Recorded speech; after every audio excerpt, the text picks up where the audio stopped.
Hello, everybody. Buddy Webb, Midland, Texas. It's going to be an interesting story. It's brand new. Yesterday, KMID reported this woman here in the picture that's from the news post was arrested for allegedly stalking a Midland police officer's family. Okay, and so I shared the story and I commented at the top and I said this woman lives down the street from my home, and I got the feeling from talking to her that she knew about the underground parties here. I also recorded her telling me that children were buried under her home. I posted about that before, about kids buried under the home. Okay, and so I shared that story, and the first comment I got was from my friend Sydney here, Cindy, and she was talking about how they call everybody crazy, and that's true. All the crime victims, that people that report people in the attic, they're automatically called crazy before the police even get there. Most of the time, they refuse to investigate. It's like modus operandi to cover up this organized crime and racketeering that's going on, that's widespread, happening all over the place. Back when I first reported people in my attic, they acted like I was the only person in the world reported people in the attic. You're crazy, they called me crazy, 1096. And now I've documented 15 other homeowners here in Midland, another 15 in Odessa, 50 across the nation. There's so many. There's a TV show about it called Frogging. It's common, but the police didn't tell you that. They're just calling everybody crazy. A lot of them police scanner calls, you can hear them call 1096, because they're labeling the innocent crime victim that's reporting a felony as crazy, automatically right off the bat. And so you always take it with a grain of salt when the police call somebody crazy, and maybe they're covering up crimes that they're involved in.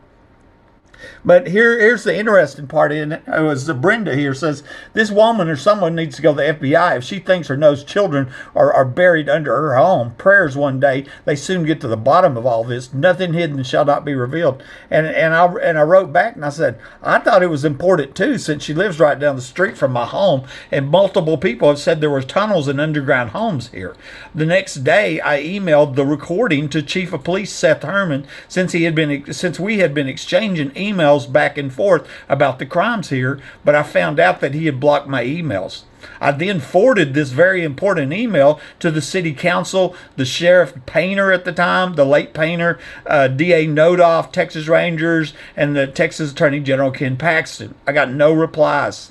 I suspect they know about the underground homes that were said to have been put in for the Bushes and were used for the international oil show parties, and they would do anything to keep them secret. Them are tunnels and underground homes by my house. And interestingly, I later recorded sheriff candidate Joe Lozano saying that Sheriff Paxton, that was them underground homes was his hideout, and so obviously he knew about them. Anyway, I attached the email with proof. It's one thing Buddy said. It's another thing when I go in here and I pull the email out from my email and I go, here it is on September 27, 2018 at 8:12 a.m. I emailed Chief of Police, Seth Herman, and I said, last night, 9/21/18, a woman knocked on my kitchen window while I was standing at the sink, which really freaked me out. She wanted to talk to me, so I started up my voice recorder, put it in my pocket, and let her in. I attached this recording. Her name is Ashley Alberg. That's the woman that was in the news article, and she lives at this address.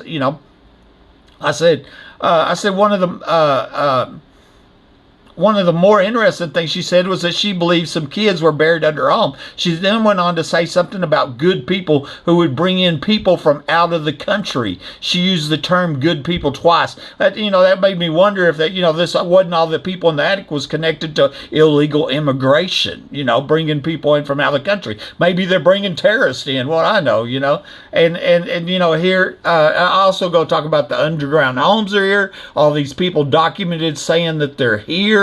This is a good, solid lead, I think, But anyway, that's where it got blocked. I went on to say I had mentioned here, I'd have to find it in here, but I mentioned something about the oil show party where the young girl was murdered and she looked away real in sadness, and it made me feel like that she knew about it and she was there when that girl was murdered. And that was the idea. And I told them about it. I told the chief that. That was in this email right here. That's on my Facebook right now. And then, of course, Brenda says, you need to send that. Well, I did, and then it got blocked from the chief of police. So the next day, you can see your mail delivery system message. It was blocked from Seth Herman, okay? He had blocked my emails about crimes. I'm sending him, we're exchanging lots of emails back and forth about the crimes, and all of a sudden it's blocked. So then I turn around and I send it to the mayor and city council, and I have all their names there, and it also went to Sheriff Painter. It went to the Texas Attorney General, Ken Paxton, the current district attorney, Laura Nodoff, the Texas Rangers, and I said, Chief Herman, and I have been sending emails back and forth for several months now, and when I tried to send this important email to him this morning, I got a message that it was blocked. Will you please forward this to him and the Midland Police Department? You should quickly see how important it is when you read it, since it's allegations of buried children. If you remember, 2 buried children were just dug up outside of Midland. That was another news story. I just thought I'd share that with you. That's what's going on in Midland, Texas. And here, let me show you a couple more here. I went ahead and put in, multiple people are documented saying that underground homes are here. This is my main picture here of Google Maps. It shows the tunnel cut coming out of the back of Home Depot aimed directly at my house. The old Google Maps where you could see the large building in my backyard. The list of people that said, yeah, there's 4 underground homes here. They were put in for the Bushes in the 80s. Multiple people saying they were here. I used to live in your home. There were tunnels there. Joe Lozano says, yeah, Sheriff Painter used to hide out there, buddy. And the proof that 5 officers were under my home on the night that I was shot by somebody under my home. That's all listed on this side right here. That's just to show the importance of if somebody says that kids are buried under a house right down the street, well, that seems valid since multiple people said tunnels and underground homes are near my home. And the other thing I put in here was this print screen from local businessman Aaron Packelhofer that told me on Facebook that 4 people had been murdered, died in my home before they tried to murder me. I wonder if that was them kids buried under that home. See, here's Aaron Packelhofer. I won't involve himself. I'm well aware of the corporate accusations, the corruption accusations against the Midland police. He says, but if I can ask, there were 4 people who were murdered, died in your house. What are their names? Maybe that's them kids, And, but, imagine all the people I'm sending it to. I cannot get nothing done. I could turn around and send this to Lori Blong. She's running for mayor, and she'll ignore it. I mean, she hadn't done it yet, but I can do it, and I think I will, just to prove the point. This is Buddy, Midland, Texas.